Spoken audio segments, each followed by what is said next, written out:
Interview நான் interview post இருக்குது. So அதில் வந்து பேப்பர் 2ல் unit 10 renewable energy sources. So அதில் உள்ள எம்சிக்யூ தான் நம்ம பார்க்குறோம். இப்போ பார்க்குற நம்ம விண்ட் எனர்ஜி டாப்பிக்கில் உள்ள important MCQ. Dash has its blade rotating on the axis perpendicular to the ground.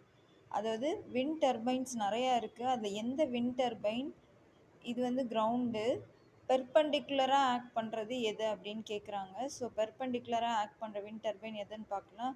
Option A HAWT, option B VAWT, C வந்து போத் 1 and 2 இது ரெண்டுமேன்னு சொல்கிறாங்க. ஆப்ஷன் டி வந்து எய்தர் 1 or 2, ஒன்று ஏ இல்லை பியாக இருக்கலாம். இ வந்து நன் ஆஃப் திஸ் எதுவுமே கிடையாது. ஸோ இப்போ பிளேட்ஸ் பார்த்தீங்கன்னா இந்த கிரவுண்டுக்கு பெர்பெண்டிகுலராக இப்படி ரொட்டேட் ஆகுறது எதுன்னு கேட்குறாங்க. ஸோ அப்போ வந்து அது வந்து vertical axis wind turbine VAWT. Option B is the correct answer.